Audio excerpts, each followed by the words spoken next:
have you surveyed locations in town on corner lots? I mean, there's there. A dozen corner lots that we're not not going to single point that. anyone out and say you have to change your sign now. It's anything that new comes in. We have to abide by this. Everything that's here now is grandfathered. I understand that, but anything new you want to look for it to make sure it's going to work also. And that sign on the corner lot a lot of times has to get pushed close to the street.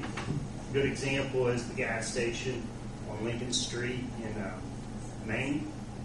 If you move that sign in 25 feet, it's going to be, there's 2 driveways there. There's a lot of locations like that. But they also have other spots they can move it down or back to. As long as you have over a 50-foot driveway or lot, you're okay. You have to keep a visual clearance for traffic, the view of traffic. And that's what we're having problems with in some of the areas. Mr. Green, how would you write the ordinance? I would go around and survey the locations and make sure it's going to work out properly for those. I think there's certain locations like corner lots that should be have special exemptions out of this. I think new construction, these rules are perfect and make a lot of sense, but unfortunately we're an older town that has a lot of things that were done a little differently back then, and it's going to be hard for those to fall in line with this restriction. You're aware of the troubles we've had in the past. That's why we're trying to get something black and white where everybody understands. I don't think there are troubles in the past. I think they're educating people on what signage does. And some people aren't educated and some don't. I understand that. I really think there's a lot of open-ended questions here, and there should be more business people here, but I'm representing them. That it's going to be a real challenge for a business to succeed in these corner lots with that setback. What's the current setback on the corner lot? 15 feet. 10 feet. A little bit over 10 feet.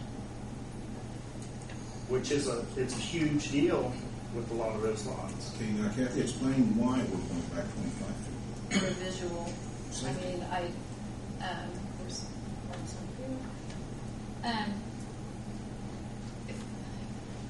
Mark and I kind of discussed it too because of, with some of the NDOT regulations and when you do come up to a corner, a lot of times people put landscaping, even signage in, and it's hard for the smaller cars to see around to see if they have, if it's safe to turn or basically safe travel path. And that's what we're trying to accomplish here because we didn't have anything set in stone before. There was nothing in our ordinance that states a clear visual path for the site distance of the corner. We looked at, like I said, the main two that I looked at, and theirs are far more stringent than ours. And do you agree, Kathy, that any new companies who come in, they can design their lots and their signs accordingly? Yes. Their driveways? Yes. That's why we had anything new, that's why we had the plat review meetings for that. And all the current older companies that want signs only have a sign. True. And we have worked with the older companies in the past.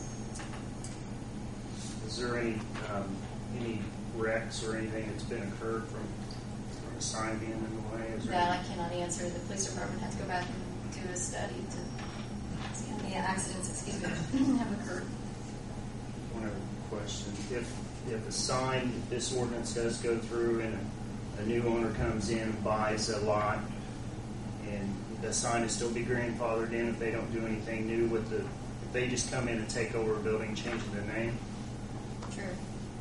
As long as that base can still be salvaged, as long as they keep the base still in place and don't take it out, then that sign is grandfathered. The minute they wipe out everything, tear everything down, and pull everything out, then they have to abide by the new ordinance. Sean, do you have a copy of this amended ordinance? No. I'm going to make a suggestion, and we can do whatever, but Kathy, give him a copy, please, of the amended ordinance. And then, honestly, I'd like to hear his opinion after reading it. Because he does put a lot of these signs up. I mean, I value that part of it. So at least maybe we'll vote on it for second reading, and if you can come back next month. I appreciate it. I'm just here not to throw a gripe, but I know how important they are, and I would like to be involved in it to help out if I can. Well, Mr. Green, I really thought we'd done better here. We made these setback from 15 foot to 1 foot, so we put them anywhere they want to within a foot of the right of way. Yeah, that's awesome. We're trying to meet everybody's demands. How long have you known about this? You talked with Kathy. 2 weeks ago. Why didn't you ask for a copy of the ordinance then? She emailed you, faxed it to you? I was emailing with her, and I was requesting stuff, and all we talked about basically was the 2,500 foot setback. I mean, we're tired of arguing with the people who sell signs after the fact and before the fact. I'm not up here to argue, sir. I'm just up here to talk, educate, and make sure I can help out. I hope so. I really do. Appreciate it. Sure. Any more discussion? Okay, roll call vote, please, Jamie. Darryl, Yes. Jamie, Yes. Herb, Yes. Bill. Yes. Passed in second reading. Thank you. Thank you.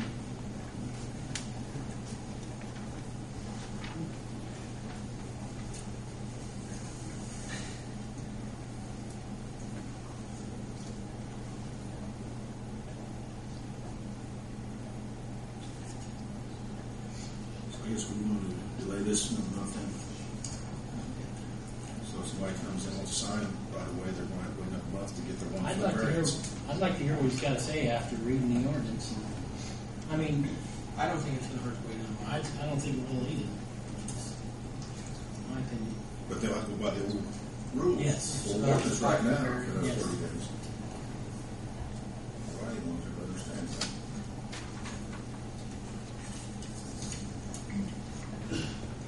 Next item on the agenda is ordinance 2009-6, amended ordinance 2008-16. This is the second reading as well. This had Devin's name on it. That's just simply because Devin doesn't. His person doesn't. And that's what that is. Last year, we probably should have raised the city side the same as utility side, where part-time people won't make the same rate. And that's what we're doing now, make $50 to $10 per hour. Part-time work. I'll make a motion to pass to that ordinance 2009-6. Second.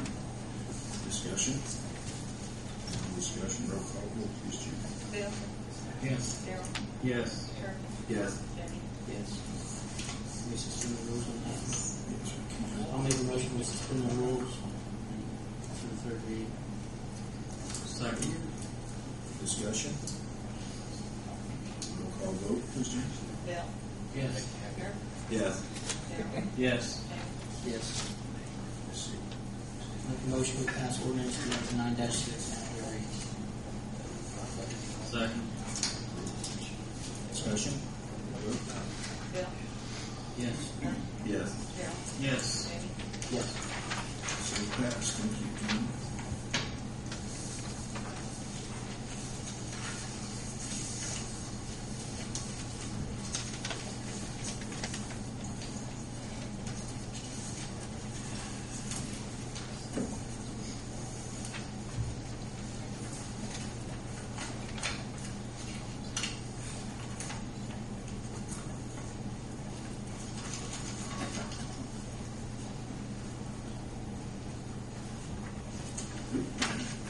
Next item on the agenda is orders 2009-7, rezoning the church in Bear Shell Lane. Reverend, would you like to address the council? My name is Jeff Sengel, and I'm the pastor and the president of the board of directors for the Apostolic Truth Tabernacle. And we have a piece of property out in Bear Shell Lane that used to house our church facility